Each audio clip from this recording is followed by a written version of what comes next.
గత ప్రభుత్వం బీఆర్ఎస్ హయాంలో అభివృద్ధి మాటున జరిగిన అవినీతి పరిపాలనను వెలికితీస్తామని కాంగ్రెస్ పార్టీ పట్టణ అధ్యక్షులు చీర్ల చందర్ హెచ్చరించారు. వ్యక్తిగత దూషణలు మానుకుని సగౌరవంగా సలహాలు ఇవ్వాలని ఆయన హితవు పలికారు.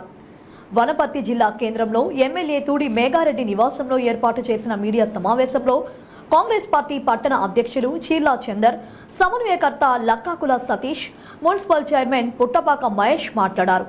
సుమారు 10 సంవత్సరాలు పరిపాలించిన బీఆర్ఎస్ పార్టీ రైతులకు రుణమాఫీ ఎందుకు చేయలేదని ప్రశ్నించారు. ఈ మేరకు రైతులకు ఇచ్చిన 6 గ్యారంటీలలో వడ్ల మద్దతు ధర, బోనస్ కు కాంగ్రెస్ ప్రభుత్వం కట్టుబడి ఉందని వారు స్పష్టం చేశారు.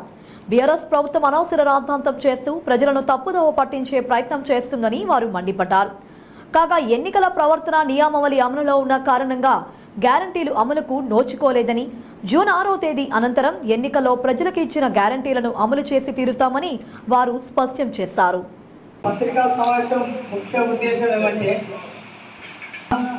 బీఆర్ఎస్ పార్టీ వాళ్ళు చేసిన రైతుల నిరసన నుంచి మేము ఈ యొక్క కార్యక్రమాన్ని మేము పెట్టుకోవడం జరిగింది.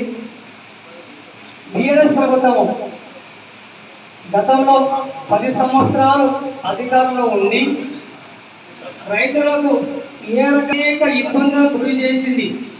10 సంవత్సరాలు మాత్రం ఏ ఒక్కరు కానీ వాళ్ళు రుణమాఫీ గురించి ఎక్కడా వాళ్ళు మేము అప్పుడు చేస్తున్నాం ఇప్పుడు చేస్తున్నాం కాలయాపన చేసుకుంటూ ఈ 10 సంవత్సరాలు గడిపిండ్రు. వాళ్ళు ఈరోజు రైతుల పక్షాన నిరసన కార్యక్రమం చేయడం చాలా విదూరంగా ఉంది. కాంగ్రెస్ గవర్నమెంట్ వచ్చి దాదాపుగా మనకు 5 నెలలుగా వస్తున్నది. ఈ 5 నెలల కాలంలో కాంగ్రెస్ గవర్నమెంట్ ప్రభుత్వం కేవలం కాంగ్రెస్ కాపాడుతుంది. దేశంలో ఒక డెడ్ లైన్ ఇచ్చి ఆగస్టు 15వ తారీఖు వరకు మేము రైతు రుణమాఫీ చేస్తామని ప్రకటించిన ప్రభుత్వం ఏ విధంగా అంటే కేవలం అది కాంగ్రెస్ పార్టీ ప్రభుత్వమే. రేవంత్ రెడ్డి గారు ఒక సాహసమైన నిర్ణయం తీసుకొని రైతుల పక్షాన మరియు బడుగు భాగ్య వర్గ పక్షాన, పేదల పక్షాన, మైనార్టీ వర్గ పక్షాన, అనుగారుల పక్షాన వాళ్ళ నిరంతరము అభివృద్ధికి తోడు చేసే ప్రభుత్వం ఉందంటే అది చేస్తూ ఉన్నాము. మేము దీనికి ఖచ్చితంగా కట్టుబడి ఏకకాలంలో రుణమాఫీ కానీ ప్రతి ఒక్కరికి సంక్షేమం, ప్రభుత్వ సంక్షేమ పథకాలు ప్రతి ఒక్క బడుగు వర్గాలకు చేయడానికి ప్రయత్నం చేస్తుంది. ఈ విషయంలో ఎవరు అపోహపడకండి. కేవలం వాళ్ళు రాజకీయ పార్టీలు బీఆర్ఎస్ పార్టీలో చేసేది ఓన్లీ చిన్న రాజకీయాలు మాత్రమే. మేము గద్దెకి దాదాపుగా 5 నెలలు అవుతుంది. ఈ 5 నెలల కాలంలో 2 ఎలక్షన్స్ కూడా వచ్చాయి. మనకు ఒకటి ఎమ్మెల్సీ కూడా వచ్చింది, మాకు రెండోది వచ్చేసి మనకు ఎంపీ కూడా వచ్చింది. ఈ 2 కోడ్లు ఉన్నందువలన మేము 500 గ్యాస్ సిలిండర్ ఒకటి మరియు 200 రూపాయల 200 యూనిట్ల ఒకటి, దాని రైతు రుణమాఫీ కోర్టుకు పెళ్లి పెట్టాలి మా వాస్తవమే. కానీ ఎప్పుడైతే మనకి ఈ జూన్ 4వ తారీఖు మనకు ఎలక్షన్ కోడ్ అయిపోతుందో 15వ తారీఖు లోపు ఖచ్చితంగా ఎక్కువ నిరసన చేసిన కాకుండా మేమైతే కార్యక్రమం ఆపము. ఆగస్టు 15వ తారీఖున ఎట్టి పరిస్థితుల్లో మేము రుణమాఫీ చేసి తీరుతుంది. రేవంత్ రెడ్డి గారి సారథ్యంలో ఉన్న కాంగ్రెస్ పార్టీ ఖచ్చితంగా చేసి తీరుతుంది. ఇది ఖచ్చితంగా మన ప్రభుత్వం, కాంగ్రెస్ పార్టీ ప్రభుత్వం బోనస్ గా 500 రూపాయలు ఖచ్చితంగా వరి మద్దతు మానుకోండి. నిర్ణయాత్మకమైన ఒక ప్రజాస్వామ్య వ్యవస్థలో ప్రతిపక్షం కూడా కీలకమే. ప్రతిపక్షంతో పోయించాలి. అది ఇచ్చిపెట్టి మాకు ఒక బీఆర్ఎస్ అధ్యక్షుడిగా ఉన్న గడ్యాల గారు, మీరు ఒక ప్రతిపక్ష నాయకులు, ఒక జిల్లా పార్టీ అధ్యక్షులు, మీరు ఒకవేళ విమర్శించాలనుకుంటే రాజకీయ విమర్శ చేయండి. కానీ వ్యక్తిగతంగా అప్పకు అమ్మకు పుడతామని ఎంతవరకు కట్టింది ఇది ఆయన వద్ద విద్యార్థిగా వదిలేపిస్తున్నాను. మేము దాని మీద కామెంట్ చేయదలుచుకోలేదు. మేము నిర్ణయాత్మకంగా మేము మాకు ఇచ్చిన ప్రజల తీర్పును మేము శిరసా వహిస్తూ మేము ప్రజల కొరకు మేము ఎలా పనిచేయడానికి రెడీ ఉన్నాము. అది ఆ భాషను మీరు అన్పార్లమెంటరీ వ్యవస్థ మీరు అయితే వాడుతున్నారు, మీరు ఖచ్చితంగా వాపసు తీసుకోండి. లేదా అది మీ విద్యార్థిగా వదిలేస్తున్నాం.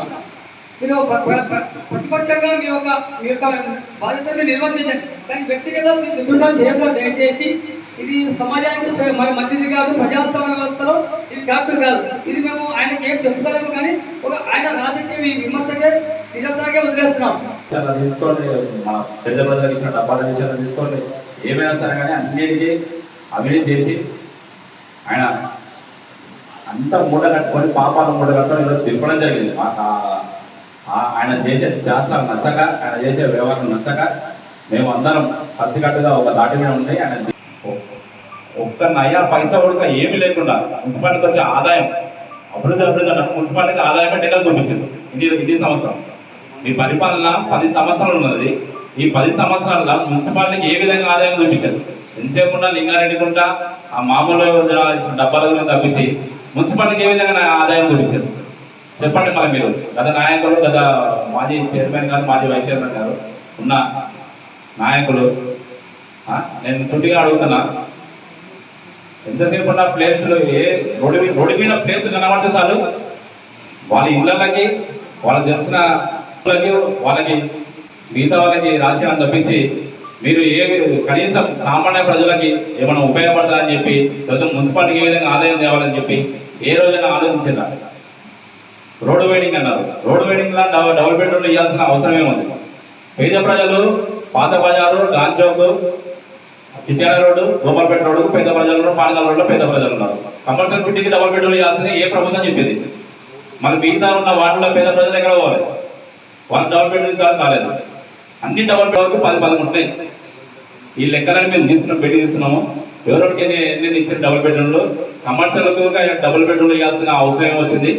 వాళ్ళకి ఏదో విధంగా గవర్నమెంట్ ఉంటే మీరు నిధులు తీసుకురావచ్చు కదా. డబుల్ బెడ్రూమ్ ఈ డబుల్ బెడ్రూమ్ దేనికోసం కట్టింది? సామాన్య ప్రజలకి, ఇల్లు లేని వాళ్ళకే కదా.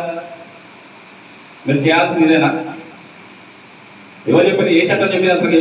కమర్షియల్ బిడ్డలో చేపలలో డబుల్ బెడ్రూమ్ పంచాలి అనేది ఏ పైన ముట్టుకున్నా మొత్తం అవినీతి. ఇప్పుడు అభివృద్ధి చేయాలన్న ఒక నయా పైసా కూడా లేదా. ఎంతసేపు ఉన్నా పైకి మేము అమౌంట్ ఇచ్చినా మాకు పేపర్ వర్క్ చూపించారు. ఒక్క అమౌంట్గా పైకి రోడ్డు కటింగ్ కోసం అని చెప్పి ఇన్ని కోట్లు అని చెప్పి ఏనాడు తీసుకురావాలి. మొత్తం మున్సిపల్ నిధులు వాడేరు. లోపలనే సంతకాలు పెట్టేశారు. ప్రతి నెల మీటింగ్ అని చెప్పి సిఆర్ఎంఎల్ ఇవ్వడము, మీటింగ్ జరిగిందని చెప్పి మాకు మీటింగ్ ఎన్ని నెలలు జరుగుతున్నాయి? మాకు మీటింగ్ మీకు ఎలా ప్రతి కమిటీలో తెలుసు కదా. ప్రతి నెల మాకు మీటింగ్ జరిగిందా? 3 నెలలకు 2 నెలలకు ఒకసారి మీటింగ్ జరిగింది. ప్రతి నెల మీటింగ్ జరిగింది చెప్పి సిఆర్ఎంఎల్ ఇవ్వడము, ఏదో రకంగా పని కానివ్వడం. ఆ వార్డులో అభివృద్ధి ఏడ జరిగింది? వార్డులో ఏ వార్డులో ఏం అభివృద్ధి జరిగింది?